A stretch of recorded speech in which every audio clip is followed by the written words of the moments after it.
گلگت بلتستان میں 7 جون کو عام انتخابات ہونے جا رہے ہیں. انتخابی مہم کے لیے مسلم لیگ نون کے رہنما نواز شریف صاحب وہاں موجود ہیں. وہ کیا کہہ رہے ہیں وہ ذرا دیکھیے.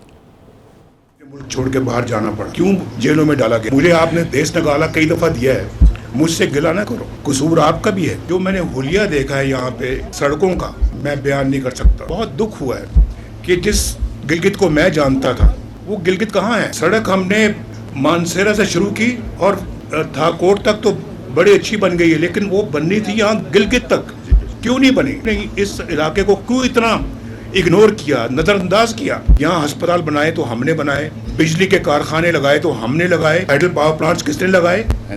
ہم نے لگائے. کسی اور پارٹی کا نام لے کے کسی نے یہاں پہ اینٹ بھی رکھی ہو. میں شہباز شریف صاحب کے ساتھ میٹنگ کروں گا اور کہوں گا کہ اس ایئرپورٹ کو بڑا کریں. لوڈ شیڈنگ ہوتی ہے, ٹھیک بات ہے, مجھے منظور نہیں ہے. اس کے لیے میں جاتے ساتھ ہی شہباز صاحب سے بات کروں گا. جی بخاری صاحب کافی ساری باتیں کی انہوں نے, کافی دیر پر پبلک انٹریکشن کر رہے تھے, لیکن مجھے کیوں نکالا کا ٹراما غم آج بھی زندہ ہے. دیکھیے, پہلی بات تو یہ ہے کہ آپ نے بالکل ٹھیک کہا کہ ان کی جو ابتدائی گفتگو ہے ساری, وہ بلکہ انہوں نے گلہ بھی کیا جو سامنے کھڑے ہوئے تھے ان سے کہ آپ کا بھی قصور ہے. دیکھیے, ان کو نکالا تو غلط تھا, اس میں تو کوئی دو رائے نہیں ہے. اس وقت کے چیف جسٹس جو تھے ثاقب نثار صاحب, انہوں نے جو کارنامہ سر انجام دیا اور جس طریقے سے عدلیہ کا تمسخر خود انہوں نے اڑایا کہ ایک ایسا شخص جس کا نام پاناما کیسز میں نہیں تھا, پاناما کی فائلز میں نہیں تھا, اس کو آپ نے ایک فالس پریمسز کے اوپر کہ آپ نے اپنے بیٹے سے تنخواہ نہیں لی ہے, یہ کوئی پریمسز ہے, کسی سے پوچھیں تو وہ ہنسے گا. اینی تو وہ میں سمجھتا ہوں کہ ان کا یہ گلا کہ مجھے کیوں نکالا اور آپ لوگ خاموش کیوں رہے, یہ اس حد تک تو ٹھیک ہے. دوسری بات یہ ہے کہ اس وقت گلگت بلتستان جو ہے وہ فوکسڈ ہے 3 بڑی پارٹیوں کا. پاکستان مسلم لیگ نون ہے, پاکستان پیپلز پارٹی ہے اور پاکستان تحریک انصاف ہے. پاکستان تحریک انصاف کا آج کل شکایت یہ ہے کہ انہیں پورا موقع نہیں دیا جا رہا وہاں کمپیننگ کا, ان کے لیڈرز کو وہاں گھسنے نہیں دیا جا رہا ہے, حالانکہ اس کا ایک پروسیجر ہے. خود نواز شریف جو پرائم منسٹر آف پاکستان کے بڑے بھائی اور 3 مرتبہ کے پرائم منسٹر ہیں, وہ اجازت لے کے گئے ہیں الیکشن کمیشن سے, تو یہ بغیر اجازت کے کیسے جائیں گے وہاں پر جی؟ ایک. لیکن ایشو کیا ہے گلگت بلتستان کا؟ ان کو رائٹ چاہیے, ان کو اونرشپ چاہیے, جس کا تذکرہ بلاول بھٹو نے اپنی تقریر میں کیا ہے. کیوں نہیں ملنا چاہیے ان کو؟ آپ دیکھیں ہماری آنکھوں کے سامنے کیا ہوا مقبوضہ کشمیر کے ساتھ.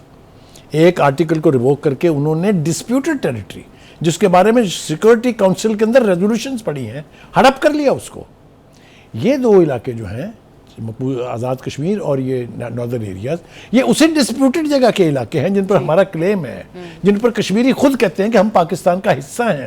Y should not we annex them? میں سوال پوچھتا ہوں اپنے پاکستان کے صدر سے, پاکستان کے وزیر اعظم سے, پاکستان کے فیلڈ مارشل سے, why shouldn't we do the same?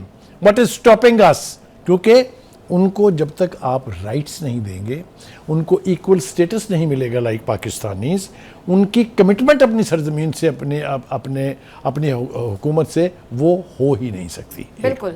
تو آپ سمجھتے ہیں کہ فل پروونشل سٹیٹس دے دینا چاہیے؟ ایبسولوٹلی. کون, واٹ از اسٹاپنگ؟ مجھے بتائیے کہ آپ ان علاقوں کو کیوں ناردرن ایریاز کہتے ہیں؟ Why shouldn't they be province of Pakistan? So is Azad Kashmir.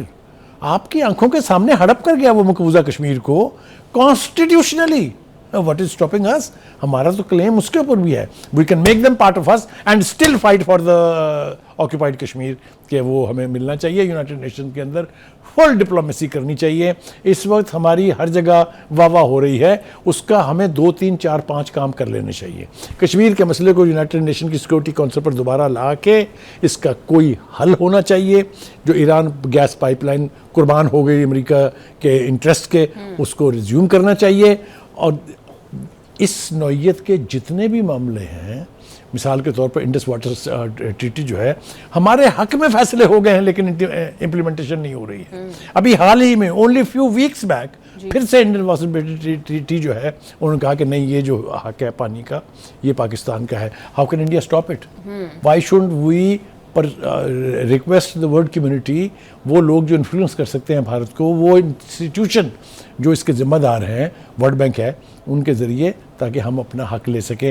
ایک بات طے ہے, یہ ہم نے بتا دیا ہوا ہے انڈیا کو کہ اگر آپ نے اس کے اوپر ڈیم بنائے, اگر آپ نے یہ پانی روکا, تو this will be an act of war. بالکل بخاری صاحب، تو ایسا کیا کیوں نہیں جا رہا؟ کیا ہمارے کوئی انٹرنل انٹرسٹ ہیں؟ کیا وفاق کو یہ ڈر ہے کہ اس کا انفلوئنس کم ہو جائے گا اگر 18th امینڈمنٹ کے اکارڈنگ اس کو بھی صوبہ بنا دیا جائے اور ان کو بھی پروونشل اٹانومی دے دی جائے؟ دیکھیے، یہ اپریہنشنز گلگت بلتستان اور مقبوضہ کشمیر، آزاد کشمیر کے لوگوں کی بہت دیر سے ہے. آپ ان سے بات کریں، وہ پاکستان کے لیے مرے جا رہے ہیں، پاکستان کے لیے ان کی قربانیاں کسی دوسرے سے کم نہیں ہیں.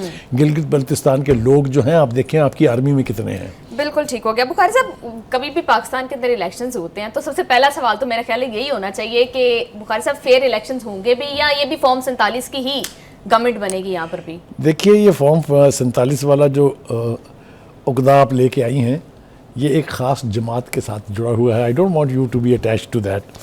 فارم 47 اس وقت بھی تھا جب 2018 میں 7 سیٹیں جیتے تھے اور حکومت بنا لی تھی. ایگزیکٹلی، ہر سال ہی ہوتا ہے، ہر الیکشن ہم توقع کر رہے ہیں کہ اس وقت جو ہے، چونکہ it's a combination of political and military leadership, تو اس کے تحت ہم کو رکھیں گے. یہ میسج بھی ہم، بلکہ آپ یوں سمجھیں کہ ہم ریکویسٹ کر رہے ہیں ٹو دا فیلڈ مارشل کہ دا بیسٹ انٹرسٹ سرو ہوگا پاکستان کا اگر گلگت بلتستان میں فیئر اینڈ فری الیکشنز ہو جائیں. بالکل بخاری صاحب، بلاول بھٹو زرداری صاحب بھی وہاں موجود ہیں اور اپنی الیکشن کیمپین کر رہے ہیں، تو اس کیمپین کے دوران وہ کیا کہہ رہے ہیں وہ ذرا دیکھیے. تو قائد عوام نے کسانوں کو زمین کا مالک بنایا، مزدوروں کو، آج ایک مہمان آیا ہے گلگت پہ، وہ برا نہ مانے، مزدوروں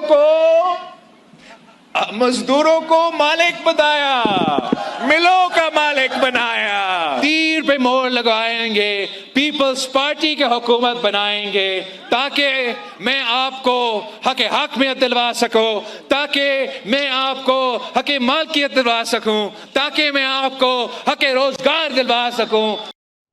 بخاری صاحب، ساری پارٹیز کے قائدین وہ جو موجود ہیں وہاں پر خطاب کر رہے ہیں، آلموسٹ ساری پارٹیز ہی گلگت بلتستان میں ماضی میں رول کر چکی ہیں، تو پھر یہ ایک دوسرے پر طنز کے نشتر چلانے کا مقصد کیا ہے؟ کہ آپ ایک تو یہ کہ وہ جو انہوں نے مہمان کا ذکر کیا کہ ایک مہمان آیا ہوا ہے، وہ تو اشارہ واضح طور پہ نواز شریف کی طرف ہے.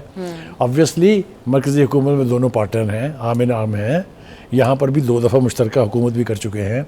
دیکھیے، یہاں پر نا 2009 سے 2015 تک پاکستان پیپلز پارٹی کی حکومت رہی ہے گلگت بلتستان میں. 2015 سے 2020 تک وہاں پر پاکستان مسلم لیگ نون کی حکومت رہی ہے. بیچ میں ایک یعنی عرصہ ایسا ہے جو 2020 سے 2023 تک ہے کہ وہاں پی ٹی آئی کی حکومت تھی. تو تاریخ تو ہمارے بالکل سامنے ہے کہ 3 بڑی پارٹیوں کے بیچ فیٹ جو ہے وہ ڈیسائیڈ ہونی ہے گلگت بلتستان کے لوگوں کی. ہم توقع یہ کر رہے ہیں کہ اگر فیئر اینڈ فری الیکشن ہو جاتے ہیں اور ان کو ان کا رائٹ ریکگنائز کر کے ایکول سٹیٹس دے دیا جاتا ہے پاکستانیوں کے برابر، تو وہاں ترقی بھی ہوگی، وہاں کے لوگ پاکستان کے ساتھ کمٹ بھی کریں گے. آپ سمجھتے ہیں کہ 3 بڑی پارٹیز کے درمیان کانٹے کا مقابلہ ہوگا، جیتے گا کون؟ میرا خیال یہ ہے کہ پیپلز پارٹی نے وہاں زیادہ کام کیا ہے، کوئی دو رائے نہیں ہے اس کے بارے میں. لیکن نواز شریف صاحب کی پہاڑوں سے اور پہاڑ کے لوگوں سے محبت بھی کسی سے ڈھکی چھپی نہیں ہے. نتیہ گلی سے لے کے مری اور مری سے لے کے سکردو اور گلگت تک انہوں نے جو کام کیا ہے کسی سے ڈھکا چھپا نہیں ہے، جس کا انہوں نے تفصیل کے ساتھ ذکر بھی کیا ہے.